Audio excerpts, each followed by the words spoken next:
Spring arrived on the McKenna ranch like a miracle Margaret had stopped believing in.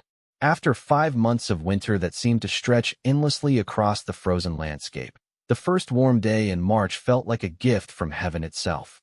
She stood in the doorway of the cabin, breathing air that no longer burned her lungs with cold, watching Thomas work in the corral with a young horse that had never known a saddle. The transformation of the land was almost impossible to believe. Where snow had covered everything in white silence, now green grass pushed through the earth with determined vigor.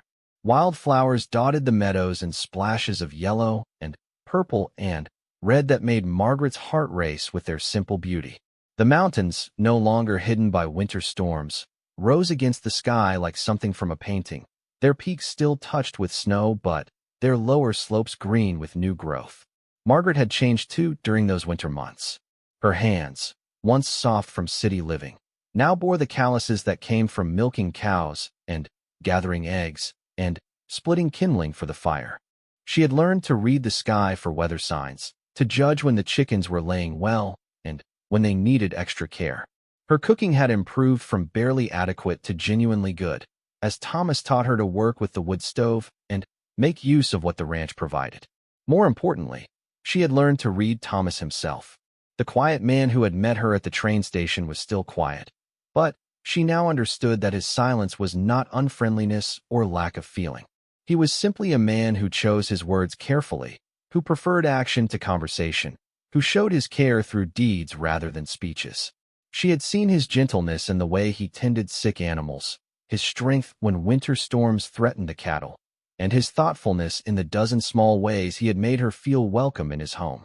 When she mentioned missing certain foods from Boston, those same items would appear mysteriously in his saddlebags after his next trip to town. When she struggled with the heavy water buckets, he quietly installed a pulley system to make the task easier. When she shivered during a particularly cold snap, he appeared with a buffalo robe he had traded for somewhere, soft and warm and perfectly sized for her smaller frame. The proposal, when it finally came, was as quiet and practical as everything else about Thomas McKenna. They were working together in the garden on a warm April morning, planting seeds for vegetables that would sustain them through the next winter. Margaret was following the furrows he made, dropping seeds at carefully measured intervals, when he suddenly stopped digging and leaned on his hoe. "Margaret," he said, using her first name for only the second time since she had arrived. "I've been thinking." She looked up from the bean seeds in her palm, noting the serious expression on his weathered face. After months of living in close quarters, she had learned to recognize his different moods, and this was the face he wore when he was working up to something important. "What about?" she asked, sitting back on her heels and giving him her full attention. Thomas cleared his throat, clearly uncomfortable but determined to say what was on his mind. "We've been living as strangers for almost 5 months now, and I think we've both learned enough to make a real decision about things." Margaret's heart began to beat faster, though she kept her expression calm. This conversation had been approaching for weeks like distant thunder, inevitable, but impossible to predict exactly when it would arrive. "I know this isn't the romantic kind of proposal you might have imagined when you were a young girl," Thomas continued, his eyes focused somewhere over her shoulder. "But I'd like to ask if you'd consider becoming my wife properly. Not just in arrangement, but in truth." The question hung between them in the warm spring air, surrounded by the smell of fresh earth and the distant lowing of cattle in the pasture. Margaret looked at this man who had given her shelter and patience and quiet kindness, who had taught her to milk cows and read weather signs and find satisfaction in work that connected directly to survival. She thought of the letters that had brought her here, full of careful hope and desperate loneliness on both sides. She thought of the long winter nights when they had sat by the fire, not talking much, but comfortable in each other's presence. She thought of the way he had never pressured her for more than she was ready to give, and the way he had shown her day by day that marriage could be a partnership based on respect and shared purpose. "Yes," she said simply, and was rewarded by the first truly radiant smile she had ever seen on Thomas McKenna's face. They were married the following Sunday by the circuit preacher who happened to be passing through Cedar Ridge. Margaret wore her best blue dress, the one she had saved for special occasions back in Boston. And Thomas had somehow acquired a white shirt that transformed his rugged appearance into something almost formal. The ceremony was brief and practical, attended by the few townspeople who could make the trip to the McKenna Ranch. But, as they stood together in the main room of the cabin, promising to care for each other through whatever challenges lay ahead, Margaret felt a deep sense of rightness that had been missing from every other important moment in her life. After the preacher and guests had gone, Thomas and Margaret stood together on the porch, watching the sun set over their land. The word there felt strange and wonderful in Margaret's mind. After a lifetime of belonging nowhere completely, she finally had a place that was truly hers. "I have something for you," Thomas said, producing a small wrapped package from his pocket. Inside was a delicate gold wedding band, clearly not new but polished to a warm glow. "It was my mother's," he explained as he slipped it onto Margaret's finger. "She died when I was 12, but I kept this, thinking someday." He didn't finish the sentence, but he didn't need to. Margaret understood the significance of the gesture, the way he was welcoming her not just into his present, but into his history, making her part of a story that stretched back before her arrival and would continue long after. The summer that followed was the happiest time Margaret had ever known. She and Thomas worked side by side from dawn to dusk, their partnership growing stronger with each shared task. She learned to ride well enough to help move cattle, to preserve meat and vegetables against the coming winter, to assist during the difficult weeks of calving when new life seemed to arrive every day. In the evenings, when the work was done, they would sit together on the porch Thomas had expanded to include a comfortable bench where they could watch the stars appear over the vast Montana sky. Sometimes they talked about practical matters, plans for improving the ranch, concerns about weather or cattle prices, ideas for the future they were building together. Other times they simply enjoyed the peaceful silence of two people who had found their place in the world. Thomas began to share more of himself as the months passed, telling Margaret about his childhood in Ohio, about the dream that had brought him west, about the early years when he had nearly given up a dozen times, but kept going because he couldn't bear the thought of admitting failure. Margaret, in turn, told him about the cramped boarding house in Boston, about the factory work that had numbed her mind and spirit, about the fear that she would disappear completely in the gray sameness of city life. "I'm glad you answered my letter," Thomas said one evening as they watched heat lightning flicker in the distance. "I'm glad you wrote it," Margaret replied, leaning back against his shoulder as they shared the bench he had built for two. As autumn approached, Margaret realized she was carrying their first child. She told Thomas the news as they worked together in the garden, harvesting the vegetables that would see them through winter. He stopped work completely and looked at her with an expression of wonder and joy that made her heart overflow. "Are you happy about it?" she asked, suddenly, worried that a baby might complicate the life they had built together.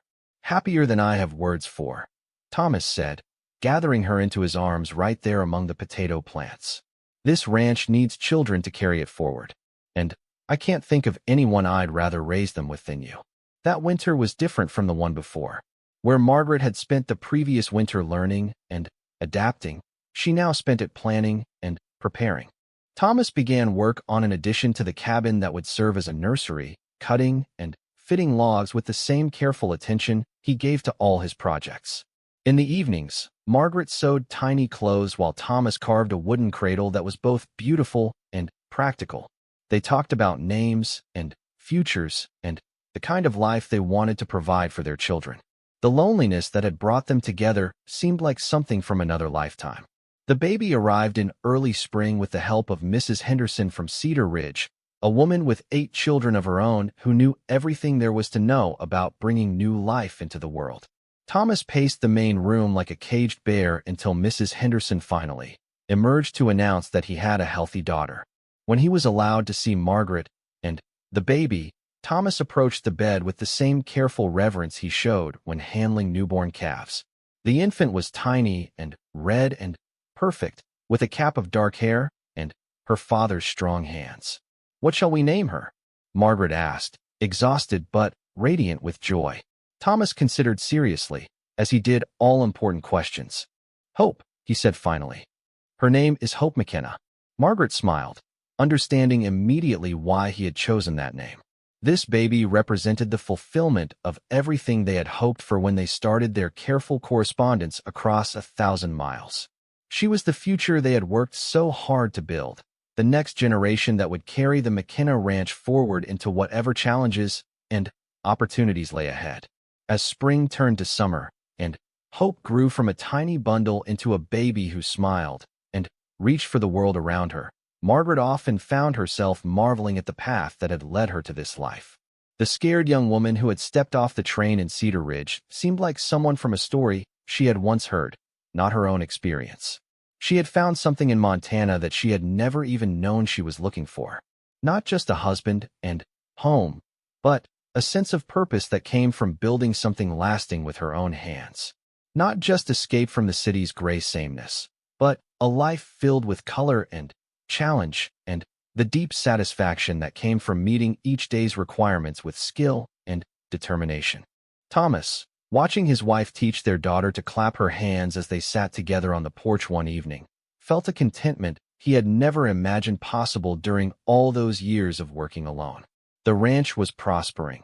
The future seemed bright with possibility, and the woman who had arrived during a blizzard had become the center around which everything else revolved.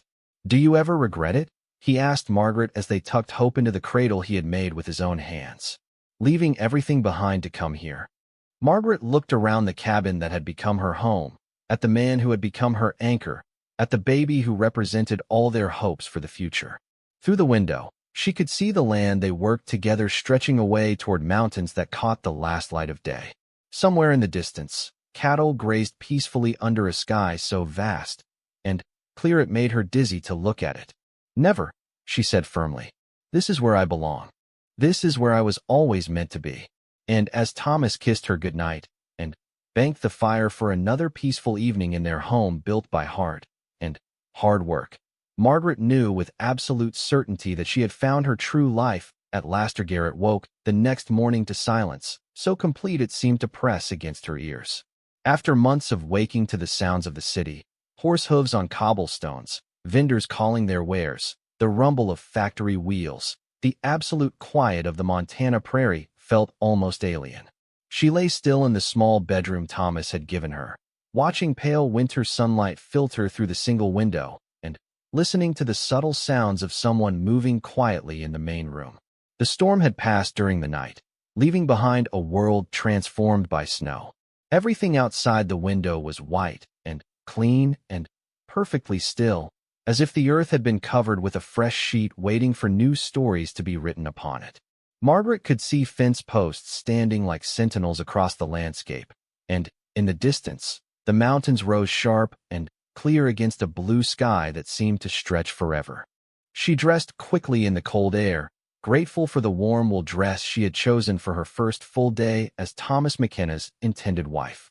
When she emerged from the bedroom, she found him sitting at the kitchen table with a cup of coffee, reading what appeared to be a letter. He looked up as she entered and rose immediately to his feet, a gesture of politeness that surprised her. "Good morning," he said, his voice soft in the morning quiet. "I hope you slept well despite the wind."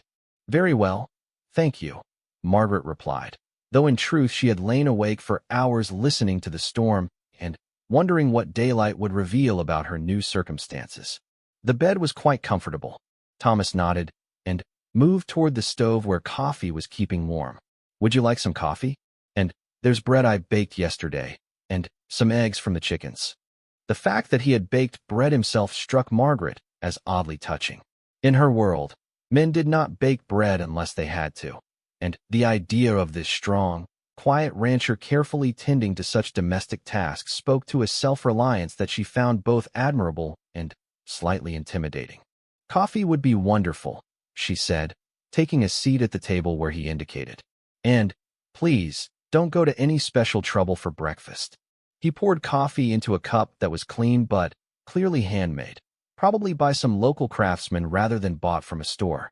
The coffee was strong and hot, and Margaret wrapped her hands around the cup gratefully, still adjusting to the way the cold seemed to seep into everything in this climate.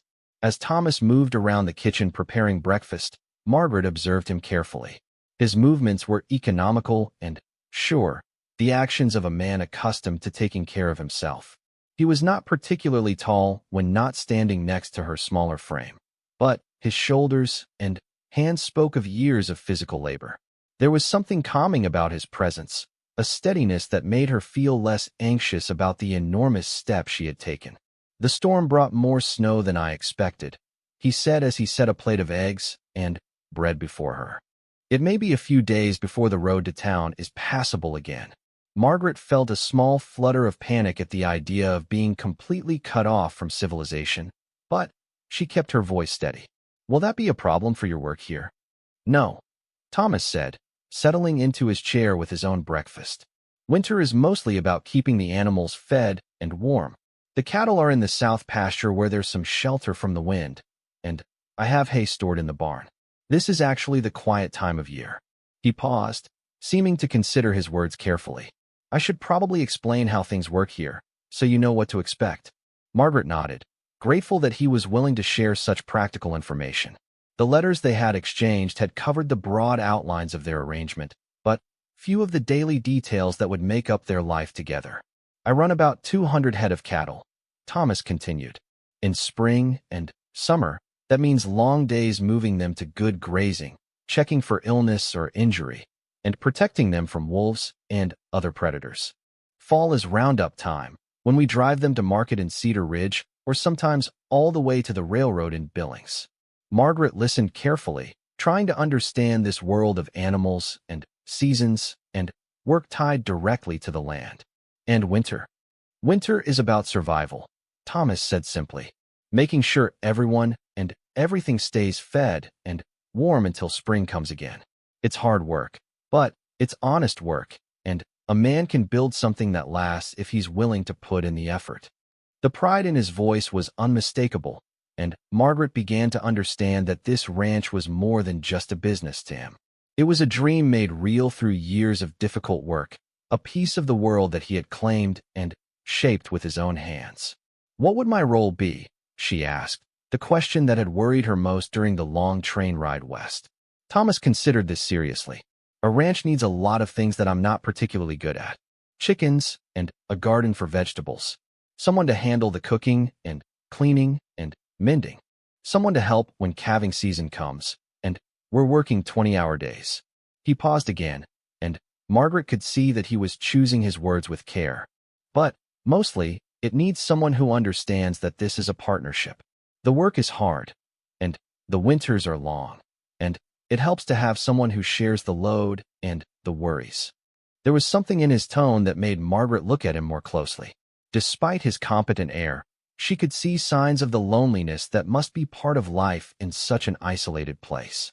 The careful way he maintained the cabin, the bread he had learned to bake for himself, the fact that he had written to a newspaper seeking a wife all spoke of a man who had been managing alone but was ready for something more. I've never kept chickens, Margaret admitted, or grown vegetables. In Boston, everything came from shops. I can teach you those things, Thomas said. And you probably know about cooking and sewing better than I do. After breakfast, Thomas offered to show her around the ranch, and Margaret accepted eagerly. She was curious to see the scope of what might become her new world, and she also wanted to assess whether she could truly adapt to such a different way of life. They started with the barn, a substantial building that housed Thomas's 2 horses along with a milk cow and a pen full of chickens that eyed Margaret with bright, suspicious eyes. The barn was as well organized as the cabin, with tools hanging in their proper places and hay stacked neatly in the loft above. I built most of this myself, Thomas said, running his hand along one of the support beams. It took 3 summers, working mostly in the evenings after the other chores were done. Margaret could see the pride he took in his craftsmanship, and also the enormous amount of work it represented. Every board had been cut and fitted by hand, every joint carefully planned and executed. She wondered if she would ever understand the satisfaction that came from creating something so substantial and necessary. Outside, the snow was knee-deep but not impassable, and Thomas led her around the various outbuildings and corrals that made up the working parts of the ranch. He pointed out the location of the garden plot, now buried under snow but carefully fenced to keep out deer and rabbits. He showed her the chicken coop, a smaller but equally sturdy building where the hens roost at night. In spring, this all looks different, he said, gesturing toward the white landscape. Green grass as far as you can see, wildflowers in the meadows, and the mountains so clear you feel like you could reach out and touch them. Margaret tried to imagine the transformation he described, but it was difficult to picture this stark winter landscape filled with color and life. Still, there was something in his voice when he spoke of spring that made her want to see it for herself. As they walked, Thomas began to share more about the rhythm of ranch life. The cattle would need to be checked daily, even in winter, to make sure none had wandered into trouble or been injured. The animals in the barn required feeding and milking and cleaning. Firewood needed to be cut and split constantly to keep the cabin warm. It sounds like very hard work, Margaret said, not complainingly but trying to understand what she would be taking on. It is, Thomas agreed. But it's also freedom. No factory whistle telling you when to work and when to stop. No boss looking over your shoulder. No neighbors so close you can hear them breathing. Margaret thought of her life in Boston, the crowded boarding house, and the factory floor where she had spent 12 hours a day bent over a sewing machine. The freedom Thomas described was appealing, but she also wondered if she would miss the companionship of other women, the sense of being part of a larger community. "Do you ever get lonely?" she asked, surprising herself with the directness of the question. Thomas stopped walking and looked out across the snow-covered range. "Yes," he said after a moment, "especially in winter when the work is lighter and there's more time to think. That's part of why I wrote that advertisement." His honesty was refreshing after the careful courtesies that had marked most of their interactions. Margaret felt something ease in her chest, a tension she had not realized she was carrying. "I get lonely too," she said.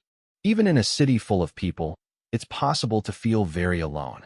They walked back toward the cabin in comfortable silence, each lost in their own thoughts.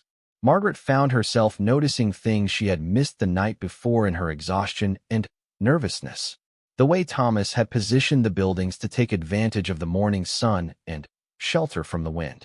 The careful attention to detail in everything from the fence posts to the barn door that spoke of a man who took pride in doing things right. That afternoon, while Thomas worked in the barn, Margaret explored the cabin more thoroughly. She opened cupboards and drawers, taking inventory of what was available and what might be needed. The kitchen was well equipped with basic necessities, but lacked many of the conveniences she was used to. There was no icebox, which meant food had to be preserved by other methods or bought fresh as needed. Cooking was done on a wood-burning stove that would require her to learn new skills and timing.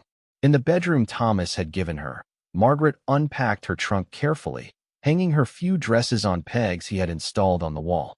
Her possessions looked sparse in the simple room, and she wondered what additions she might make to turn this space into something that felt like home. As evening approached, Thomas returned to the cabin and began preparing supper. Margaret watched him work, noting his efficiency, but also the way he seemed to welcome her presence. He explained what he was doing as he cooked, sharing tips about managing the temperamental stove and where to find various ingredients. "Tomorrow I'll show you how to milk the cow," he said, "and how to gather eggs without getting pecked by the hens. They can be protective of their nests." "I'd like that," Margaret said, meaning it. She was beginning to see that survival here would depend on mastering a dozen different skills, and she felt eager to begin learning.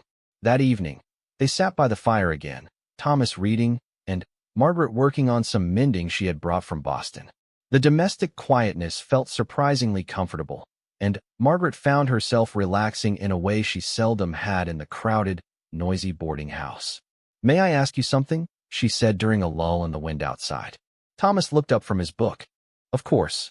Why did you choose to write to someone so far away? There must be women in Montana who would be interested in marriage." Thomas considered the question seriously. "There are a few unmarried women in Cedar Ridge," he said. "But they're mostly looking for men who want to live in town, maybe open a shop or work for the railroad. I needed someone who could see the value in this kind of life, who wasn't looking for things I can't provide." He paused, seeming to gather his thoughts. "And I wanted someone who was choosing this life deliberately, not just settling for it because it was available." Margaret understood. She too had wanted to make a deliberate choice about her future rather than simply accepting whatever circumstances offered her. In that sense, they were both seeking the same thing, a life built on intention rather than accident. As the fire burned lower, Thomas banked the coals for the night and prepared to retire to the main room, where he had been sleeping on the floor since her arrival. Margaret felt a stab of guilt about displacing him from his own bed, but when she tried to protest, he waved away her concerns. "I've slept in worse places," he said simply, "and this arrangement will do until we figure out what comes next."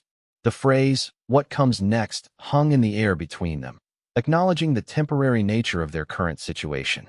They were still strangers, still learning whether they could build a real marriage together. But, as Margaret prepared for sleep, she felt more hopeful than she had since leaving Boston. Thomas McKenna was a good man, that much was clear. Whether they could become partners in the fullest sense remained to be seen, but she was beginning to believe it might be possible. The train wheezed to a stop at Cedar Ridge Station just as the first heavy snowflakes began falling from the gray December sky. Margaret Sullivan pressed her face against the frosted window, her breath creating small clouds of fog as she peered through the glass at the small wooden platform. 3 months of correspondence had led to this moment, but nothing could have prepared her for the emptiness that stretched before her eyes. Cedar Ridge was barely a town at all. A handful of weathered buildings huddled together against the vast Montana landscape, like children seeking shelter from a storm. The station master emerged from a small building, his coat collar turned up against the wind that had begun to howl across the prairie. Margaret clutched her worn carpet bag tighter, feeling the weight of her few possessions and the letters that had changed her life. Back in Boston, she had been Miss Margaret Sullivan, seamstress at Morrison's Fine Clothing, living in a boarding house with 7 other women who shared dreams of something better. The factory work paid little, and at 26, she faced the grim reality that spinsterhood might be her only future. Then came the advertisement in the weekly paper that caught her attention like sunlight through a dirty window. Respectable rancher seeks honest woman for companionship and help with household duties. Must be of good character and willing to work. Write to Thomas McKenna, Cedar Ridge, Montana Territory. The letters that followed revealed little about the man, but spoke of wide open spaces, clear mountain air, and a life far from the smoky, crowded streets of Boston. Thomas McKenna wrote in careful, measured sentences about his ranch, his cattle, and his need for a wife who could help him build something lasting in the wilderness. His penmanship was neat but simple, like a man who had learned to write out of necessity rather than love of learning. Margaret had written back with equal care, describing her skills with needle and thread, her ability to cook simple meals, and her willingness to leave everything familiar behind for a chance at a different life. She did not mention the nightmares about growing old in that boarding house, or the way her heart raced when she imagined breathing air that had never been breathed by thousands of others before her. Now, as the train conductor helped her down onto the snow-covered platform, Margaret felt the full weight of her decision. The wind cut through her wool coat as if it were made of paper, and the cold bit at her cheeks with a fierceness she had never experienced in the city. The other passengers quickly disappeared into the station house or were met by waiting friends and family, leaving Margaret standing alone with her bag and a trunk that contained everything she owned. She looked around anxiously for Thomas McKenna, trying to match the sparse descriptions from his letters to any of the men she could see. He had written that he was tall with brown hair and would be wearing a dark coat, but in the swirling snow, every man looked the same. The storm was intensifying, and Margaret could feel panic rising in her chest as she realized she might have made a terrible mistake. Then she saw him.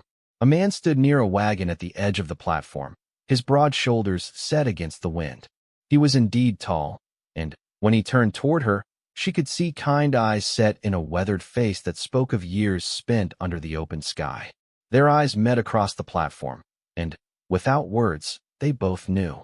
He was Thomas McKenna, and she was the woman who had traveled 1,000 miles to become his wife. He approached slowly, as if not wanting to startle her, and touched the brim of his hat in greeting. "Miss Sullivan," he said, his voice barely audible above the wind. "I'm Thomas McKenna. I hope your journey wasn't too difficult." Margaret found her voice, though it trembled slightly. Mr. McKenna. The journey was long, but I'm grateful to be here safely. She studied his face, noting the lines around his eyes that could have come from squinting into the sun or from smiling, though he was not smiling now. There was something gentle about him despite his size, something that made her feel less afraid than she had expected.